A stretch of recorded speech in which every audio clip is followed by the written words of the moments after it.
সৎ মায়ের পছন্দ করা ৩৪ বছর বয়সী প্রবাসী ছেলের সাথে যখন আমার বিয়ে হয় তখন আমার বয়স তার অর্ধেক। মায়ের মুখের উপর কথা বলার সাহস ছিল না, বিদায় চুপ করে বিয়ের আসরে বসে যাই আমি।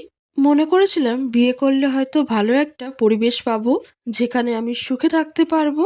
কিন্তু যেটা ভেবেছিলাম সেটা ভুল ছিল। এক নরক থেকে মুক্তি পেয়ে আমি যে আরেক নরকে গিয়ে পড়েছিলাম, এটা বুঝতে আমার ২ দিনও সময় দরকার পড়েনি। স্বামী নামের একটা কীটের হাতে এসে পড়েছিলাম আমি। জানি না কোনো স্বামী তার সদ্য বিয়ে করা বউকে অশ্লীল ভাষায় বকে কিনা, কিন্তু সেদিন কোনো অপরাধ না করেও আমাকে প্রচুর বকা শুনতে হয়েছিল। ২১ দিনের ভয়াবহ দিন কাটানোর পর আমার স্বামী যখন বিদেশ চলে গেল, তখন একটা দীর্ঘ স্বস্তির নিঃশ্বাস ফেলেছিলাম, এই ভেবে যে অন্তত কারো বকা আর মাইর খাওয়া লাগবে না। কিন্তু আমার ভাগ্য যে আমার জন্মের পর থেকেই আমার বিপক্ষে, সেটা আমার মনে ছিল না। উনি যাওয়ার পর থেকেই আমার দেবর আর আমার ননদের বড় ছেলে আমাকে সেক্সুয়ালি হ্যারাসমেন্ট করতে থাকে। পিছন থেকে এসে জড়িয়ে ধরা, স্পর্শকাতর জায়গাগুলোতে হাত দেওয়া ছাড়াও যত রকমের কাজ আছে তারা করতে লাগলো। আমার শাশুড়িকে জানালাম বিষয়টা, কিন্তু ওই যে রসুনের প্রত্যেকটা মুখ এক জায়গাতে থাকে, এরাও ঠিক তেমন। আমি অভিযোগ করার পর থেকে আমার উপর নির্যাতনের মাত্রা বেড়ে গেল। সবচেয়ে বেশি আশ্চর্য হলাম যখন আমার ননদের ছেলে আমার সাথে বাজে ব্যবহার করত। শাশুড়িকে জানানোর পর যখন কোনো কাজ হলো না, সিদ্ধান্ত নিলাম আমার স্বামীকে বিষয়টা জানাবো, কিন্তু সেটাও হলো না। আমার ফোন কেড়ে নেওয়া হলো, আমাকে হুমকি দেওয়া হলো যদি তার ছেলের কানে কিছু যায় আমার খবর খারাপ হবে। মুখ বুজে সহ্য করা ছাড়া আমার কোনো উপায় ছিল না। আমার জায়ের সাহায্য নিয়ে আমার স্বামীকে আমি সব জানালাম, কিন্তু তাতেও কোনো লাভ হলো না। উল্টো আমার স্বামী লিমন আমাকে দুশ্চরিত্র বানালো, আর যত রকমের বাজে কথা আছে সব শুনিয়ে দিল আমাকে। সেদিন সারা দিন রাত আমি কান্না করেছিলাম। যে সংসারে স্বামীর কাছে বউয়ের কোনো মূল্য থাকে না, সেই সংসারে থাকা আর না থাকা সমান। তবুও মুখে কুলুপ এঁটে অত্যাচার সহ্য করে যাচ্ছিলাম। এর মাঝে আমি আমার বাবার বাড়িতে বেড়াতে যেতে চাইলে আমার শাশুড়ি আমাকে বলল, তুমি যদি এই বাড়ি থেকে এক পা কোথাও যাও তাহলে আমার ছেলেকে ডিভোর্স দিয়ে যেতে হবে। আমার পায়ের তলা থেকে মাটি সরে গিয়েছিল আমার শাশুড়ির কথা শুনে। বাপের বাড়ি যাওয়ার সাথে যে ডিভোর্সের সম্পর্ক আছে সেটা আমি প্রথম ওই বাড়ি থেকেই দেখেছিলাম। এভাবে ৭ মাস কেটে যায়।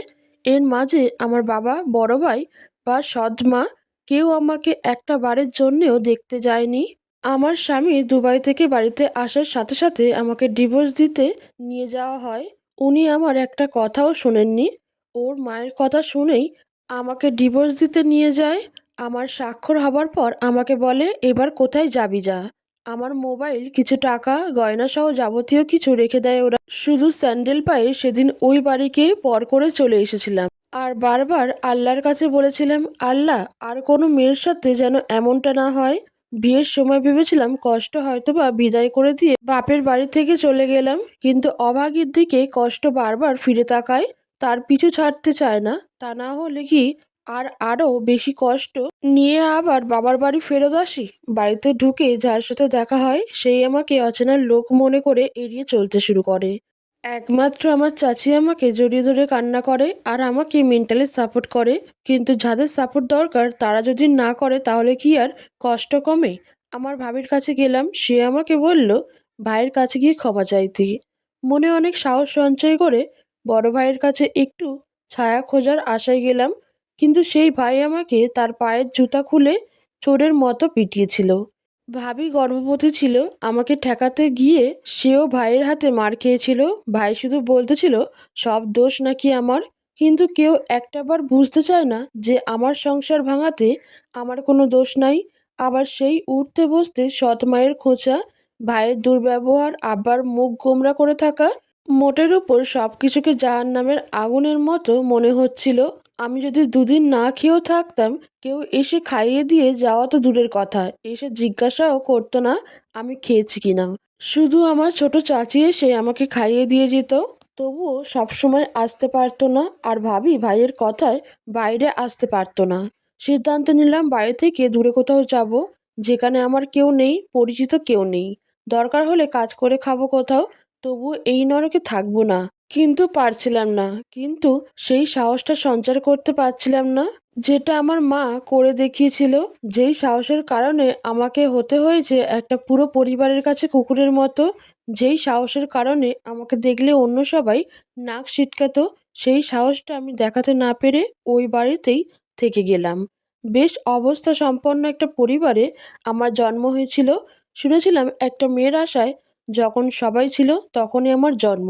কিন্তু কে জানতো সোনার চামচ মুখে নিয়ে জন্ম নেওয়া শিশুটির জন্য ভয়াবহ সুখ অপেক্ষা করছে। আমার জন্মের পরে আমার মা আমার বাবাকে বিদেশে পাঠিয়ে দেয়, যাতে আমার ভবিষ্যতের জন্য কোনো চিন্তা করা না লাগে।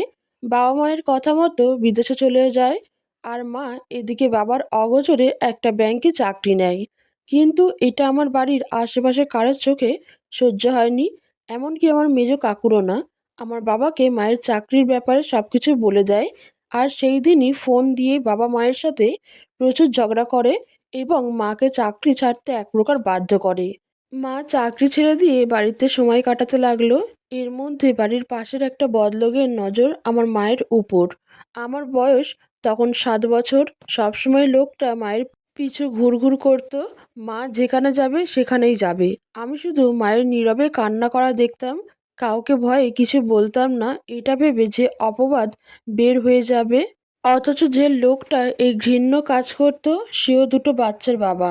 একদিকে বড় ভাইয়ের উচ্চশৃঙ্খল জীবনযাপন, অন্যদিকে ওই লোকটার জ্বালাতন মাকে দুর্বিষহ করে তুলেছিল। এর মাঝে কাঁটার উপর বিষ পোড়া হয়ে আসে আমার দুঃসম্পর্কের খালা। সে এসে মাকে বলে, খালু বিদেশ যাবে, কিছু টাকা লাগবে, টাকার পরিমাণ 5 লাখের মতো। মা তার বোনের মুখের দিকে তাকিয়ে টাকা দেওয়ার কথা বলে, কিন্তু সেটা আমাদের গ্রাম থেকে উচ্চ সুদে নিয়ে। আর সেই সুযোগকেই কাজে লাগায় ওই বদলোকটা। মায়ের কাছে আসার জন্য মাকে 2 লাখ টাকা ধার দেয়। হয়তো বা ভাগ্যে এমন ছিল, দুর্ভাগ্যবশত খালু টাকা ধরা খায়। সেটাই হয়ে যায় আমার মায়ের জীবনের জন্য সবচেয়ে বড় টার্নিং পয়েন্ট। সুদের পরিমাণ যখন বাড়তে থাকে তখন লোকটা সারাক্ষণ মায়ের সাথে থাকতো। এক কথায় পরিস্থিতির ফায়দা লুটতে থাকলো। হঠাৎ করে মা চেঞ্জ হতে থাকলো। যেই মা আমাকে কোনোদিন বকা দিত না, সেই মা আমার গায়ে হাত তুলতো যখন তখন। দিন দিন আমার মা এই লোকটাকে বেশি গুরুত্ব দিতে থাকলো। তখন তো বুঝতাম না কাহিনী কি। এখন বুঝি মা পরকীয়ায় জড়িয়ে পড়েছিল, যেটার বাঁধন থেকে মা বেরিয়ে আসতে পারে নাই।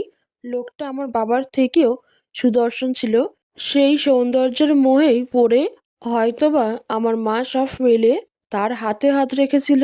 মায়ের ভুলের কারণে সুদের টাকার পরিমাণ এতটাই বেড়ে গিয়েছিল যে শেষমেশ আমাদের বাড়িটাও বিক্রি করে দেয়া লাগে। কারণ ততদিনে আমার বাবা আমাদের জন্য টাকা পাঠানো বন্ধ করে দিচ্ছে। আমাদের বাড়িতে আমরাই ভাড়া থাকতে লাগলাম। একটা অসাধারণ অনুভূতি তৈরি হতো তখন। এইসবের মাঝেই একদিন কাবুল করে মা যে লোকটার সাথে সম্পর্ক জড়িয়েছিল তাকে বিয়ে করে ফেলে। গিফট হিসেবে আমি গেলাম মায়ের সাথে। মা আমাকে অনেক বোঝাতো যে লোকটাকে যেন বাবা বলে ডাকি, কিন্তু আমি কোনো সময়ের জন্যই ডাকতাম না। ছোটবেলা থেকেই অভ্যাস ছিল মায়ের সাথে ঘুমানোর, তাই মাকে বাদে আমি ঘুমাতে পারতাম না। তাই মায়ের নতুন করে আবার বিয়ে হওয়ার পরে আমি তার সাথেই ঘুমাতাম। কিন্তু সবাই কি করে এটা সহ্য করে। একদিন মা আমাকে থাপ্পড় দিয়ে রুমের বাইরে বের করে দেয়। সেদিন সারা রাত দরজায় কড়া ধরে আম্মা আম্মা করে চিল্লাইছিলাম, কিন্তু আমার ডাকে মায়ের মনে এতটুকুও মায়া জন্মায়নি সেদিন। কান্না করতে করতে কখন যে ঘুমিয়ে গিয়েছিলাম টেরই পাইনি। ভোরে যখন মা ডাক দিল তখন আমি উঠেছিলাম। এরপরে মা আমাকে তার সাথে নেওয়া শুরু করে আবার, কিন্তু তাদের দুজনের পৈশাচিক বিনোদনের সাক্ষী হওয়া লাগছে বহুবার। এরপরে লজ্জাতে আমি মায়ের সাথে ঘুমানো বন্ধ করে দিই। মা যে লোকটাকে বিয়ে করে তার ভেতর যথেষ্ট মায়া ছিল, কারণ আমি যখন যা চাইতাম তখন তাই দেওয়ার জন্য রেডি থাকতো। লোকটার আগের বউটা কোনো একটা কারণে বোবা হয়ে গিয়েছিল আর প্রচণ্ড রকমের অসুস্থ ছিল। মহিলাটি নীরবে কান্না করতো, কারো কাছে কোনো সময় বিচার চাই নিত না। মহিলাটি ছিল ওই বাড়িতে একটা পরিত্যক্ত রুমের মতো, যেখানে মানুষ ইচ্ছা হলে ঢোকে, না হলে না। তেমনই ওনাকে সেবা যত্ন কম করা হতো। ইচ্ছা হলে কেউ তাকে দেখতো, না হলে না। একদিন মায়ের বাজে ব্যবহারে আর বাবা তো এক প্রকার ভুলে গিয়েছিল সবার অযত্নে ঝোপে জন্ম নেওয়া ভাটি ফুলের মতো বড় হতে থাকলাম। 10 বছর পর আমার প্রবাসী বাবা দেশে আসে আমার জন্য না, নিজের জন্য, তার পরিবার তৈরি করার জন্য। বাবা দেশে আসলে মা এবং লোকটা আমাদের এলাকা ছেড়ে তার নিজস্ব বাড়িতে চলে যেতে চাইলো। বুদ্ধিটা অবশ্য মায়ের নতুন স্বামীর ছিল। আর এই যাওয়াতে মাকে একটা শর্ত জুড়ে দেয়। সেটা হলো, তিনি আমাকে তার বাড়িতে নিবেন না।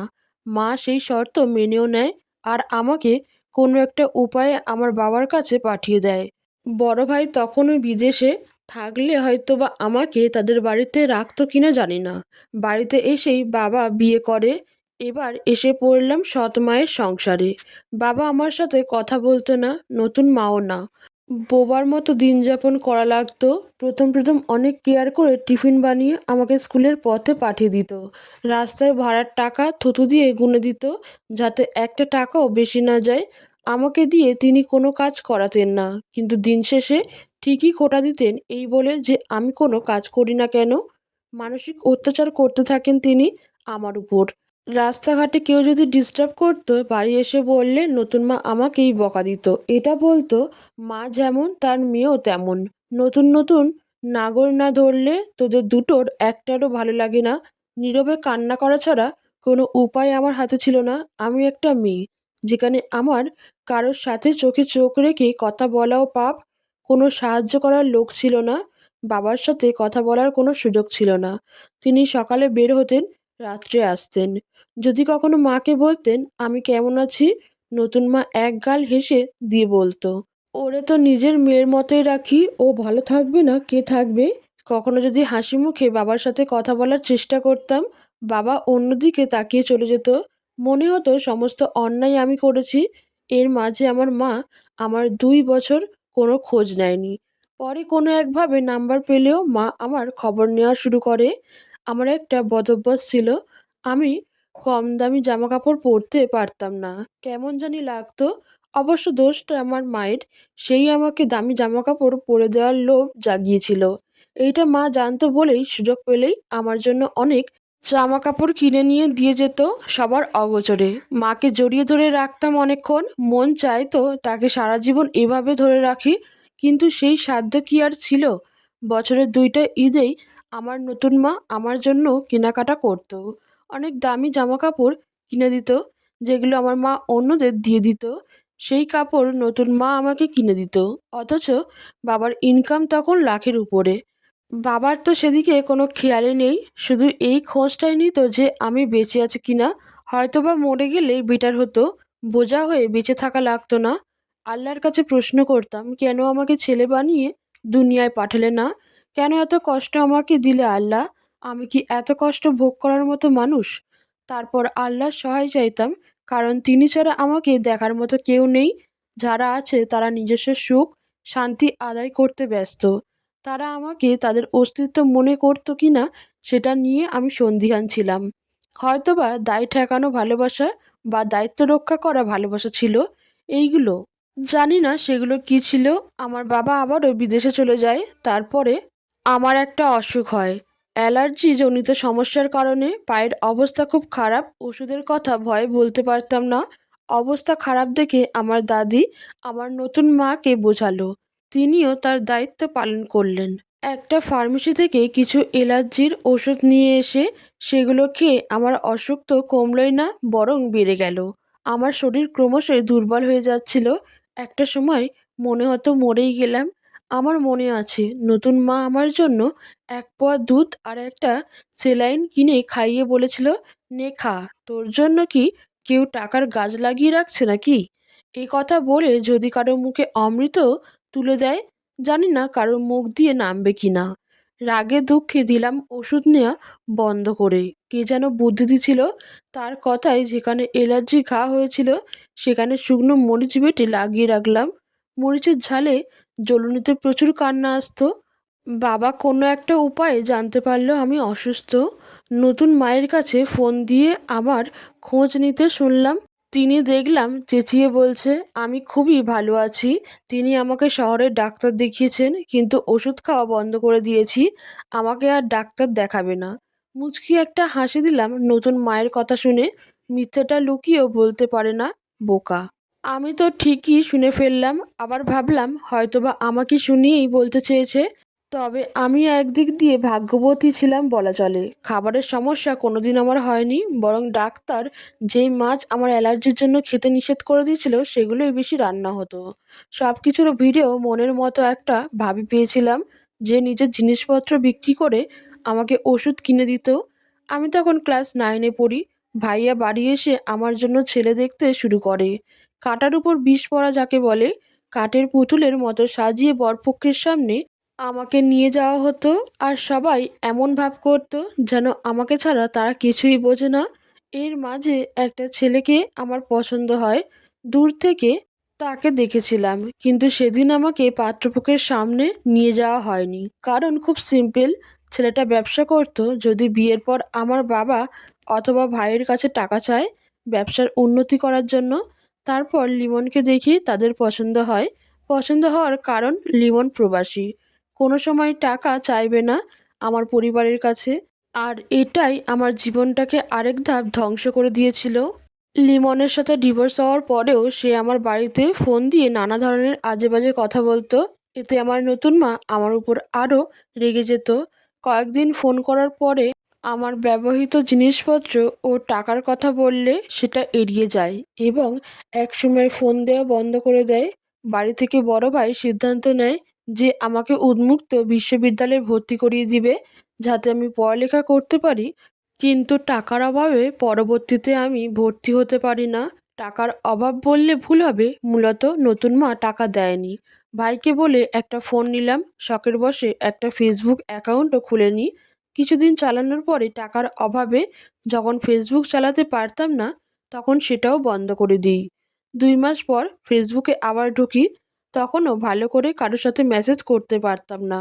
কমেন্ট বক্সকে মনে করতাম ইনবক্স। সেখানেই একটা ছেলের সাথে আমার পরিচয় হয়। ওর নাম সুজন। আমাদের ঘনিষ্ঠতা ক্রমশই বাড়তে থাকে। একদিন ফোন নাম্বার শেয়ার করি, সেখান থেকে কথা বলার পরিমাণ আরও বেড়ে যায়। সুজনকে আমার পরিবার, আমার লাইফের সব কথাই বলেছিলাম। সুজন প্রথমে ভাবতো আমি তার সাথে ইয়ার্কি করে এসব বলি, কিন্তু আমি যে সিরিয়াস এটা সে বুঝতো না।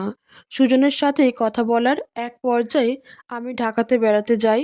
সেখানে ওর সাথে ভিডিও কলে কথা বলি। ততদিনেও আমাকে দেখেনি। কথা বলার পর থেকে ওর কেয়ারিং আরও বেড়ে যায়। সেই সময় আমার জীবনে প্রথম প্রেম আসে, কিন্তু সেটা অসময়ে। অসময়ে বললে ভুল হবে, আমার জীবনের সুসময়টা তো নষ্ট করে দিয়েছিল আমার পরিবার। আমি প্রথম সুজনকে আমার মনের কথা বলি, তাকে যে আমি ভালোবাসি এটাও বলি। সুজন প্রথমে রাজি না হলেও পরে রাজি হয়। রাজি না হওয়ার পিছনেও একটা কারণ ছিল। সুজন তার জীবনে বড়সড় একটা ধোঁকা খেয়েছিল একটা মেয়ের কাছ থেকে, যার কারণে সে সুসাইড অ্যাটেম্প্ট ও নিয়েছিল। কিন্তু ভাগ্য সহায় থাকায় বেঁচে যায় সে। আর এর জন্যই কোনো মেয়েকে বিশ্বাস করতে চাইতো না। ফুফাতো ভাইয়ের বউ কোনো একভাবে জেনে যায় আমি ফেসবুকে নিজের ছবি শেয়ার করি, আর এটা সে আমার নতুন মাকে বলে দেয়। যার ফলস্বরূপ আমার নাকের নোলক, কানের দুল, হাতের বালা সমস্ত কিছু নতুন মা কেড়ে নেয়। ফোনটাও কেড়ে নিতে গিয়েছিল, কিন্তু জোরাজুরি করার কারণে নিতে পারে নাই। সেদিন অনেক কেঁদেছিলাম। আমার চারপাশে যে এত শত্রু আছে আমার, আমি আগে জানতাম না। সুজনের সাথে কথা হলেই বলতো আমি যেন তার সাথে দেখা করি, কিন্তু এটা বুঝতে চাইতো না যে আমার পক্ষে বাড়ি থেকে বের হওয়া সম্ভব না। নতুন মা 2 দিনের জন্য তার বাপের বাড়ি বেড়াতে গেলে সুজনকে আমি আমার বাড়িতে আসতে বলি। সে আসে এবং 3 ঘন্টা থেকে চলে যায়। আর এই সমস্ত কিছু আমার পাশের বাড়ির একজন দেখে নতুন মাকে আবার বলে দেয়। আর এটাও বলে যে আমি আমার মায়ের মতো নষ্টামি করার জন্য পুরুষ মানুষ ডেকে আনি। পরিস্থিতি ভয়াবহ রূপ ধারণ করে। আমার মনের ভিতর তখন একটা কথা ঘোরাফেরা করতো, যে হয়তোবা আমি যদি সুজনকে বিয়ে করি তাহলে জীবনের শ্রেষ্ঠ সুখ পাবো। ও আমাকে কোনোদিনও কষ্ট দিবে না। পরের সপ্তাহে শুধুমাত্র ভাইকে জানিয়ে আমরা বিয়ে করে ফেলি। ভাইয়া এসে আমাদের দুজনকে সুজনের বাড়ির পথ ধরিয়ে দেয়। মনে করেছিলাম হয়তোবা সুজনের বাবা মায়ের অনুমতি না নিয়ে বিয়ে করলাম, তারা মেনে নিবে না। কিন্তু আমার ধারণা ভুল ছিল। তাদের বাড়ির সবাই আমাকে এত ভালোবেসেছিল, যা বলার মতো না। আমার শাশুড়ি আমাকে মাথায় করে রাখতো, কিন্তু কথায় আছে না, সবার কপালে বেশি দিন সুখ থাকে না। আমার শাশুড়ির ক্যান্সার ছিল লাস্ট স্টেজ। 1 বছর পরে আমার শাশুড়ি মারা যায়। তিনি থাকতে আমার কোনো কিছুর কমতি রাখেনি, নিজের মেয়ের মতো করে ভালোবাসতো। শাশুড়ি মারা যাবার পর সুজনের হাতের অবস্থা খুব খারাপ হয়ে যায়। তার সারা জীবনের সঞ্চয় মায়ের পিছনে ব্যয় করেছে, কিন্তু তাকে বাঁচাতে না পারায় একটা আক্ষেপ তার ভেতরে থেকে যায়। আমি সুজনকে বোঝালাম, আল্লাহ যাকে যতদিন হায়াত দিচ্ছে তিনি তার বেশি দুনিয়ায় থাকেন না। মায়ের মৃত্যুতে মানসিকভাবে প্রচণ্ড হতাশ হয়ে পড়ে সুজন। হয়তোবা আমার ভালোবাসায় তাকে ডিপ্রেশন থেকে ফিরিয়ে এনেছিল। অফিস করতে সুবিধা হবে ভেবে সুজন তার বাড়ি ছেড়ে একটা ফ্ল্যাট ভাড়া করে। আমাদের দুজনের জন্য সেটা খুব ভালো ছিল। ছাদের এক কর্নারে 2টা রুমের একটা ঘর ভালোভাবেই চলছিল আমাদের ভালোবাসার সংসার। সুজন অফিসে গেলে আমি বাড়িতে একা থাকতাম। এই একাকিত্ব দূর করার জন্য সুজন আমাকে বাচ্চা নিতে বলে। আমি প্রথমে রাজি ছিলাম না, কিন্তু তার চাপে নিতে বাধ্য হয়। বাচ্চা পেটে আসার পর সুজনের কেয়ারিং আমাকে মুগ্ধ করে। অফিস থেকে ফিরে প্রায় দিনই আমার পছন্দের খাবার রান্না করে খাওয়াতো। কাপড় ধুয়ে দেওয়া, ঘর মোছা থেকে শুরু করে যাবতীয় কাজ করে দিত সুজন। নিজে নিজে হাসতাম আর আল্লাহকে ধন্যবাদ দিতাম। এই জীবনটা যদি আমাকে আরও কিছুদিন আগে দিতে, তাহলে কি আর আমার এত কষ্ট সহ্য করা লাগতো? 9 মাসের মাথায় আমি একটা মেয়ে সন্তানের জন্ম দিই। সেটা আরও আশীর্বাদ হয়ে আসে আমার জন্য। আমার বাবা, ভাই আমার খোঁজ নিতে শুরু করে। তাদের মমত্ববোধ তখন আমাকে মুগ্ধ করত। এর মাঝে নতুন এক ঝামেলা তৈরি হয় আবার। আমার ননদ আমার পিছনে লেগে যায়। পিছে লাগার কারণটা অতি সাধারণ। আমার শ্বশুর আমার মেয়ের জন্য জামা কাপড় কিনে নিয়ে আসলে আমার জন্য একটা কিনে আনতো। সেটাই আমার ননদের কাছে সহ্য হতো না, কারণ আমার শ্বশুর আমার ননদকে সেই সময় কিছু দেয়নি কেন। আরও একটা কারণ ছিল, সেটা হলো ও বয়সে ছোট হওয়ায় একটু উপদেশ দিতাম। নানা ধরনের কটূক্তি করে আমার আর সুজনের মাঝে ঝগড়া বাঁধানোর চেষ্টা করত।